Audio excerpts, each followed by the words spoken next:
Hello and welcome to CATSweek. I'm Annalise Poorman. At the Bloomington Board of Public Works meeting on December 19th, Board President Kyla Cox-Deckard made remarks about the new year and reflected on her time as a board member over the years. Given that this is the end of the year, a nice time for reflection, but it also happens to be the end of a term and the transition of an administration. And so I wanted to thank Mayor John Hamilton for his confidence in me serving here on this board for the last 8 years. It has been wonderful. And also thank Mary Catherine Carmichael for her longtime mentorship to me long before the city brought us together, and just was reflecting on our time together over these many years. I also want to thank my colleagues, Elizabeth Carone and Jane Coopersmith, as well as their predecessors. I served with Kelly Boatman, Melanie Castillo-Colither, Dana Palazzo, Beth Hollingsworth, and Jennifer Lloyd, now Dana Hankey, I should say her current name, and Jennifer Lloyd, who are all a delight to serve with. And it's been wonderful to serve on an all-women board of public works, which, who knows, might be historic, I'm not sure. Cox-Deckard also thanked the city staff for their work and the people in her life that make it possible for her to serve on the board.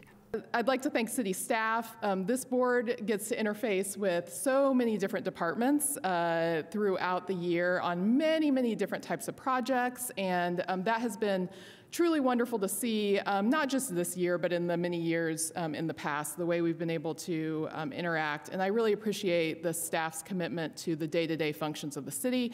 I think a lot of that is taken for granted. As residents, we navigate the city, and unless we encounter something that troubles us, we don't notice how well some things are going. And so I just want to extend my appreciation to the many city staff who take care of us on a regular basis. And of course, the members of the public who have attended Public Works meetings over the past several years. It's been great to hear from you.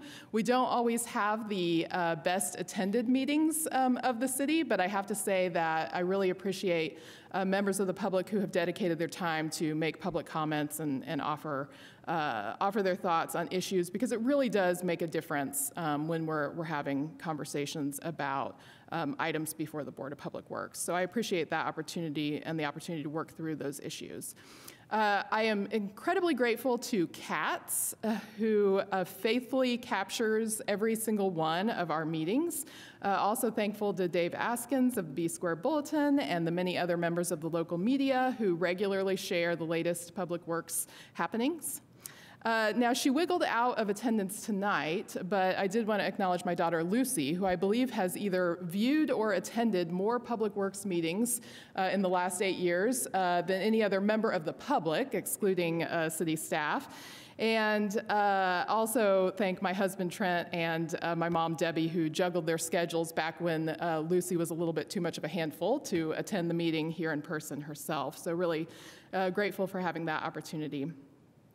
Of course, Adam and April, extremely grateful to both of you, as well as the entire Public Works Department staff.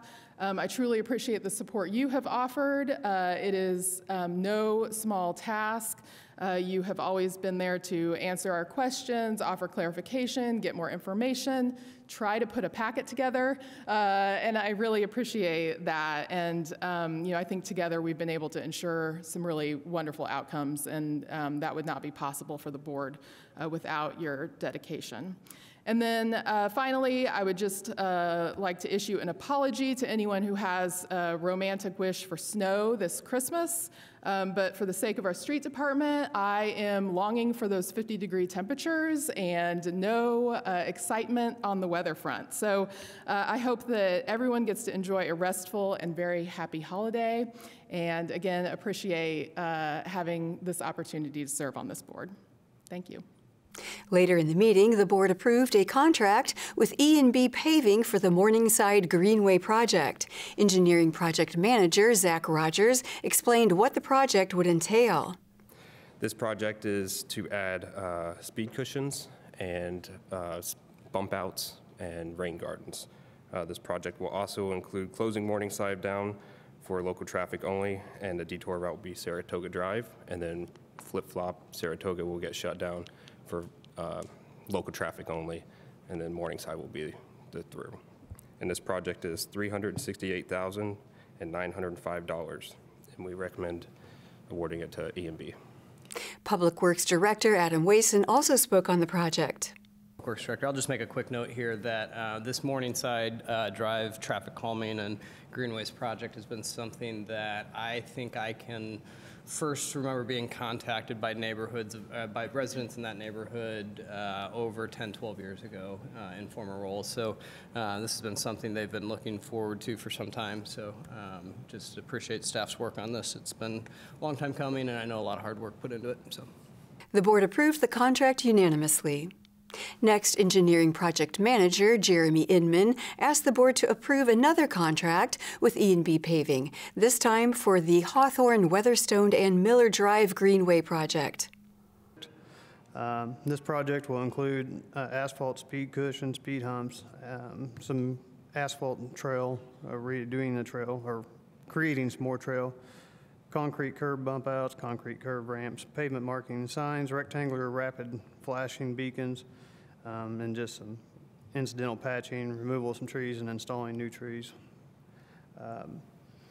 This project will have some brief road closures in the area of Hawthorne, Weatherstone, Miller, and Hillside.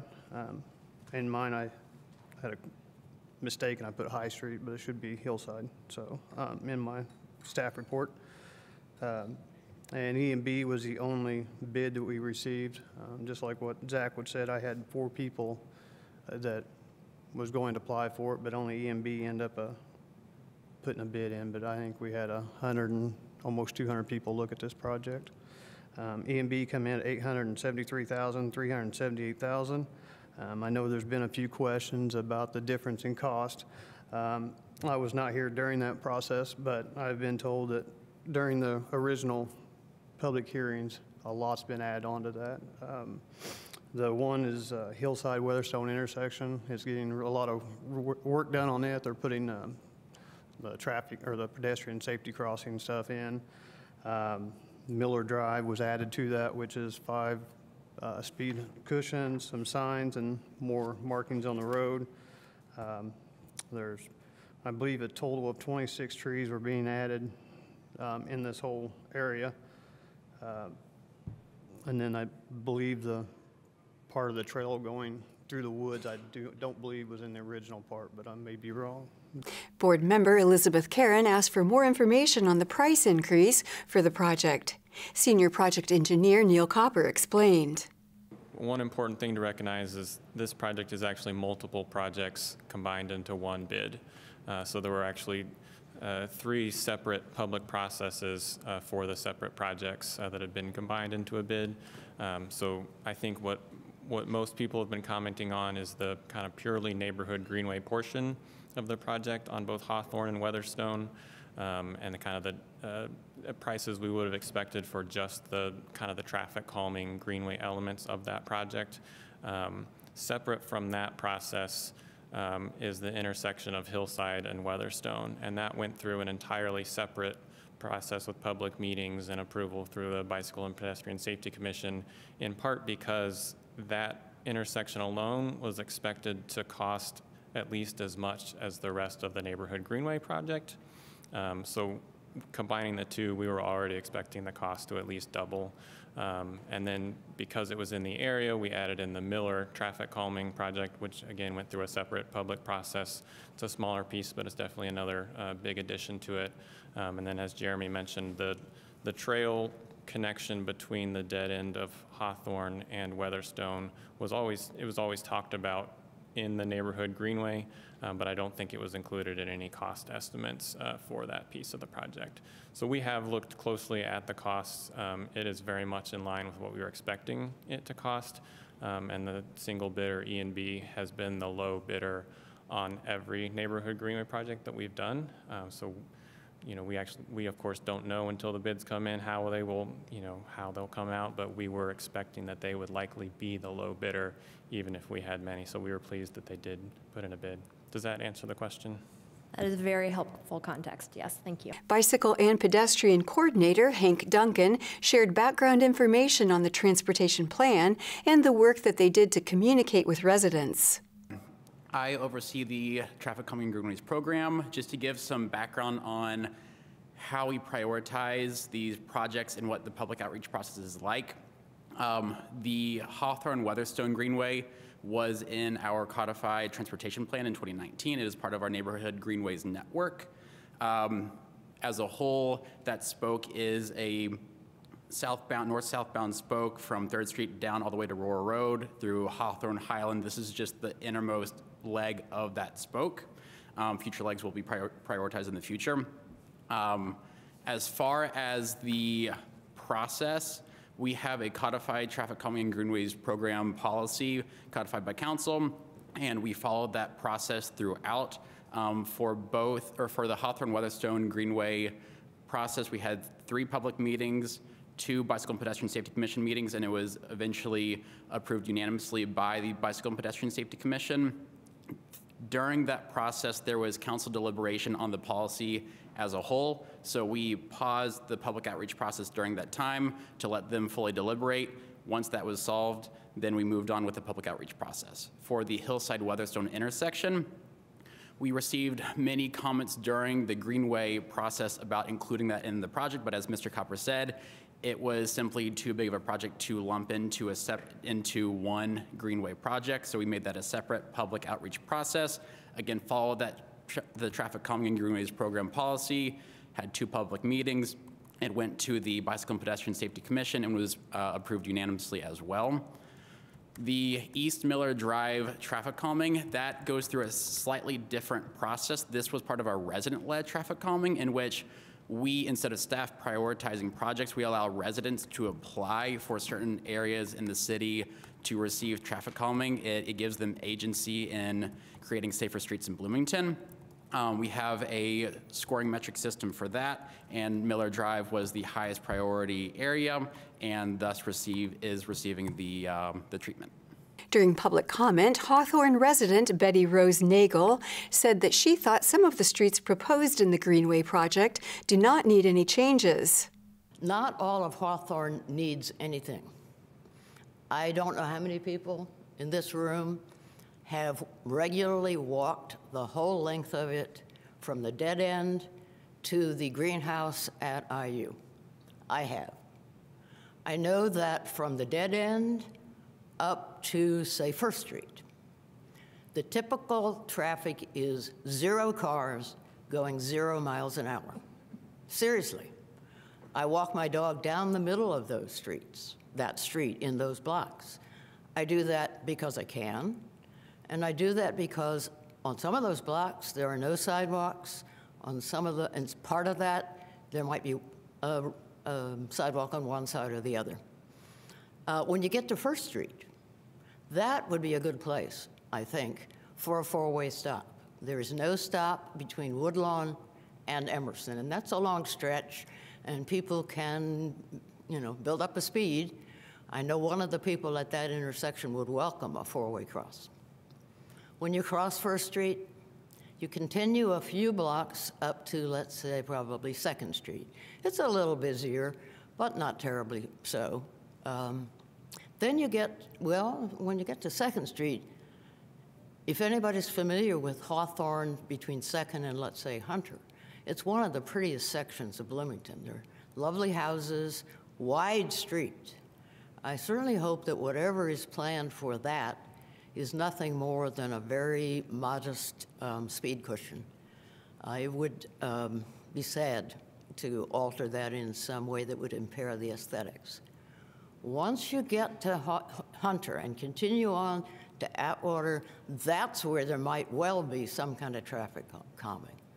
One of the residents on Hawthorne at meetings like this always mentions the fact that an elderly neighbor of hers, a professor, was killed crossing Atwater, and that some kind of regulation, some kind of intervention for the sake of pedestrians and cyclists would be very, very welcome there. But to do the whole length seems excessive. During public comment, City Council member Dave Rollo also spoke, asking the board to table the contract. I'm Dave Rollo. I live nearby this project. I also serve on the City Council District 4, and this project is in District 4. I see this project as displaying misplaced priorities and process deficiencies. So there are two very glaring problems that I've noticed throughout this process, and I've been to almost every meeting on it. First is this ambiguity in the term of greenway. Greenways exist in some cases with simple signage and wayfinding markings. And that's what this has been. It's been a greenway. And it served well as a greenway, as you've heard from the people speaking this evening. Other projects do require tremendous engineering in order for them to function for safe passage for pedestrians and for bicyclists. So they need a high degree of engineering and a lot of work. This one does not, it seems to me. It is not needed because of the low traffic volumes and the low traffic speed. So I say that we have very little need for this degree of engineering here, and money is better spent elsewhere where it's truly needed. The second problem is the lack of neighborhood involvement. Despite the cursory, I would say perfunctory nature of the meetings, residents felt excluded. I would like to see a process begin with asking the public what they would like to see, perhaps in a charades or some informal process, whereas Regina Moore said, with their sometimes decades of experience, to say, where are there deficiencies on the street that would make it safer for us? But that wasn't done here. What was done was a pre-planned project was essentially delivered to the public, and they had very little chance to have any say in it. So I join my neighbors and constituents in requesting a delay in this decision. I'm still hoping for a revision of the project that better serves the public and better serves the public purse. Copper responded to the funding concerns of the residents. Funding for this project was specifically appropriated by the City Council. The projects did follow a process that is also codified by City Council and then was readdressed and maintained by City Council. This is funded through 2023 funds, so if we actually go past the end of the year, all of that money will revert back into the general fund and won't be available after, I don't remember the exact deadline, basically the end of December. So we, staff very strongly would prefer, if the board is supportive, to award the contract tonight instead of waiting for a future meeting. We are not aware of anything that we would learn between now and a future meeting regarding the bids or the projects in general. The board voted unanimously to approve the contract with E&B Paving. At the December 18th meeting of the Richland Bean Blossom School Board, Assistant Superintendent Matt Irwin delivered his regular report. And I'll start with the Education Fund, and there's a number of different updates here. All in all, what it leads to is it looks pretty similar to what it looked like last month, but there's a number of different updates in there. So overall, revenue and expenses were really close. I think the biggest difference was we closed out all things Forest Hills, as far as kind of closing out that separate fund that we had. And then also just some reimbursements. We still have a couple of those shared staff members, and so we bill for that periodically, and so we brought in some of those funds. And so when you look in the other miscellaneous in November, you see that's a lot higher than what it is most of the other months, and that's where you're seeing that reflected. All in all, we had some updates and reconciliation from the state as far as getting updated count numbers for English language learners, CTE grant, and those two amounted to a slight difference in our tuition support payment when you look at December. It's not a ton of money month over month, but it adds up. So the CTE went up about $16,000. Again, the interest on on our cash in the bank continues to stay high. We did go to ASBO this past week, and at the ASBO presentation, an economist was talking, and he talked about how he expects the feds in 2024 to start to lower rates, which means that our interest that we're earning on cash in the bank will start to go down a little bit. We've been pretty fortunate this year as it pertains to that line. We've almost had almost triple what we typically do in a typical year, and that's just been because of rates being so high in that way. It's benefited us in that way. It's obviously different ways. It's hurt us in other ways with other things, but in this way, it's definitely helped us. So I try not to ever project that super far into the future, and so I've kept it fairly high still again for December, but that still remains pretty high. We'll probably encumber a portion of the 2023 appropriation into 2024. It definitely won't be all of it. As you see, we still have quite a bit of appropriation left, and again, appropriation is just that permission to spend through our approved budgets with the DLGF. And then next month, what I'll have for you is a 2024 outlook plus the closeout of 2023. So again, sitting in great position. Hasn't really changed a lot in the last 3 months, and so we're still sitting in an awesome place. So next, the school board heard a consideration to approve an agreement on the gas transportation rate. Irwin introduced the agreement. Within our gas bills, we have a couple different things that we pay for. So one of the things that we pay for is when it's coming from CenterPoint to us, and they have different rate agreements that are set based on our consumption level. And so some of our buildings are in this rate 245, which essentially sets a per month fee that we pay. And then based on how much we use in the units that they measure it in, the first so much is charged at a certain rate. After you get past 250 of the decatherms, they charge a little bit different rate. So there's the rate 225, the rate 245. And because our rate is high enough at the junior high as far as how much we use, we're able to qualify for a little bit lower rate as far as what we pay for it. We pay a little bit higher monthly fee, but what we're paying the per unit charges goes down a little bit. So we ran those numbers with the representatives from Constellation and CenterPoint, and it should save the school corporation about $2,900 a year if all things were the same as far as consumption of gas was. That it saves us $2,900 a year. And so that seemed like kind of a no-brainer, so it's going to save us some money. And so with that, there's a couple of agreements that go along with making that change and giving those authorizations. So I'm asking for your permission to approve those tonight. The board approved the agreement unanimously. Then Superintendent Dr. Jerry Sanders went over important proposed calendar dates for the next school year. So for the 24-25 calendar, school will start on August 7th, and then on the first semester will start on August 7th and end on December 20th. Winter break will be December 23rd through January 3rd. Fall break will be October 14th through the 18th. Second semester will be January 7th through May 23rd. With spring break being March 17th through the 21st. With all that in mind, we will students will finish school before Memorial Day, unless we have 4 snow days.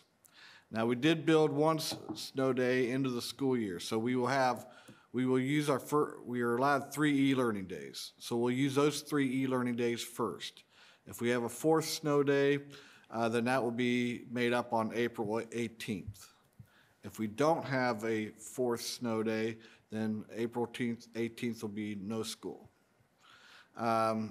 Graduation will be on May 31st, and we will be applying for a flexibility waiver. Now, usually that's done later in the spring, but this year we're going to apply earlier.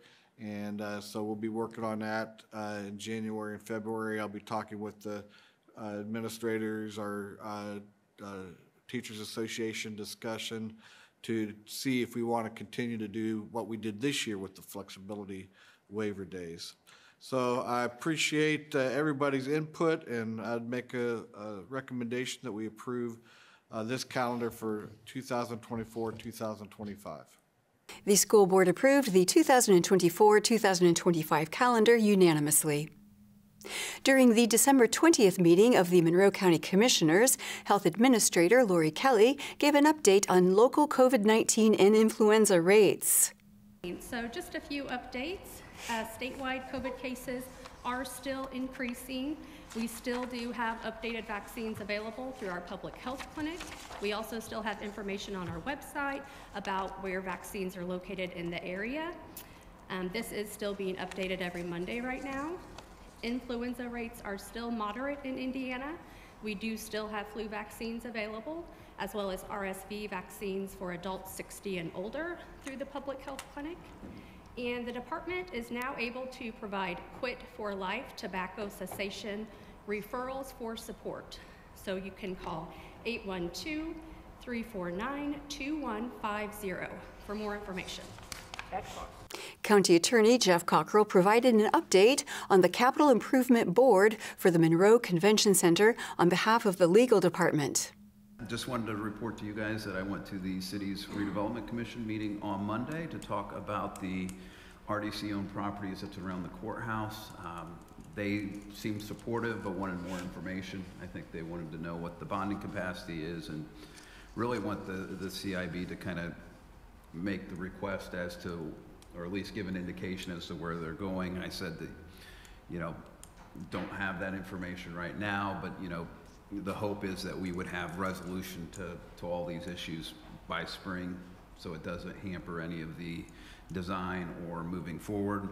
I've also been in communication with the city legal department about the interlocal.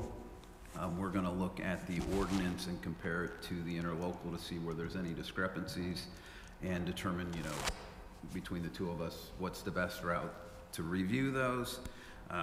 Clearly at this point, the county council and the commissioners have not approved the current version of that, and we've heard from the public about issues along with consistency with the ordinance as well as the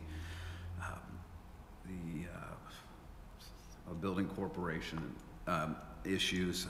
But, you know, given where we're at and the council's not going to meet this year, I think the big question is, how did the CBC resolution, how does the county council feel about how that works? So that's kind of I'm with the legal department, but still it was more reporting on the activities with the capital improvement. Commissioner Penny Githens offered her thoughts on the matter, saying that she wants to tackle the issue with the new mayor and the new city council. I'd like to say that we know that there's a need to move forward on this. We're not just sitting on our hands. But at this point, I'm not comfortable in bringing this back to the commissioners until after the council has figured out what they want to do about this Convention and Visitor Center board and the appointments to that. And I also have a little bit of difficulty with the current language regarding the building corporation, but I hope that we can work with the new mayor and the new city council and get this resolved very early next year. But I do appreciate also the work that the CIB has been doing. They have moved forward pretty quickly. They've gotten in touch with the previous architect and others, and it's good to see their notes. So thank you. Mm-hmm. This was the last commissioners meeting of the year. The next Monroe County Board of Commissioners meeting will take place on January 3rd, 2024. And that is all for Cats Week. Thank you for joining us. For Cats and WFHB, I'm Annalise Poorman.